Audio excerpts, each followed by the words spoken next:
Hey, what's up, y'all? This your boy Reaper, and give you a little insight of who I am as a person, as an artist. Check it out.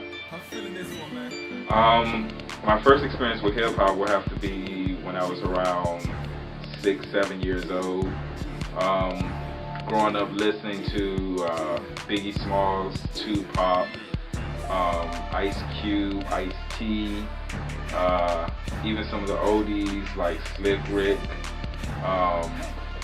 They just really interest me into going into that direction and bring something different, something unique, something strong to the table, and just have me start going out, start kicking it with my friends, start freestyling, teaching other people how to freestyle, get involved into the hip hop scene and things like that. And it was a cool experience and it stuck with me now. What I learned from hip hop was basically you have to be strong-minded in order to survive in the game. It's more than just the whole thug appeal to make you seem like you have to be either a gangster or got shot in order to be accepted into the hip hop world. And it's not even like that. Coming from listening to Tupac spitting his lyrics, he was telling something that was real and something that was true, something that people can feel and stuff like that.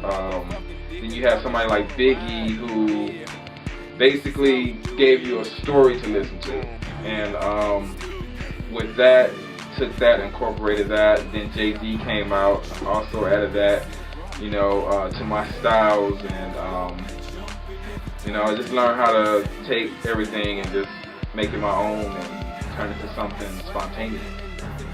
The most influential artist will be Jay-Z. He really influenced me a lot.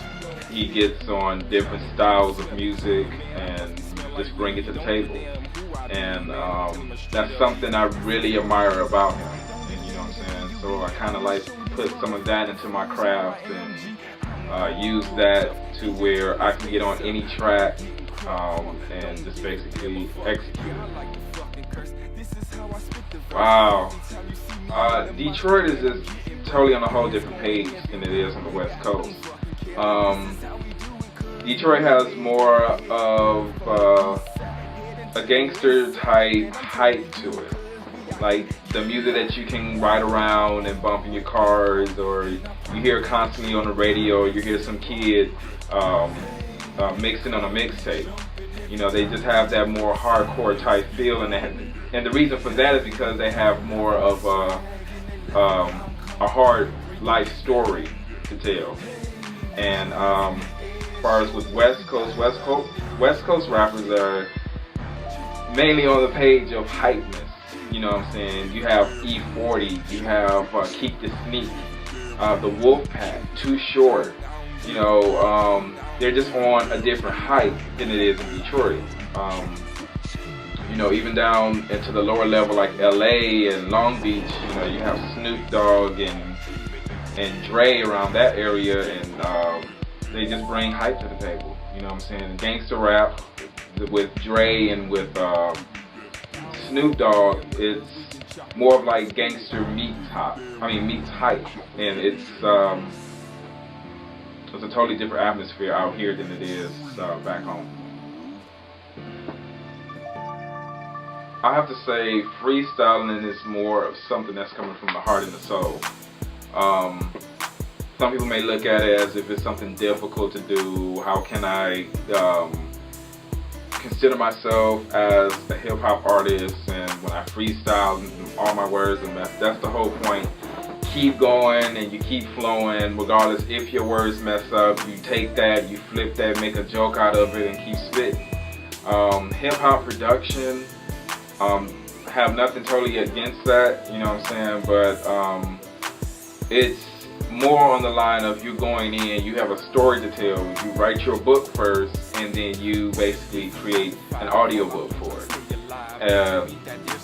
It's two different playing fields.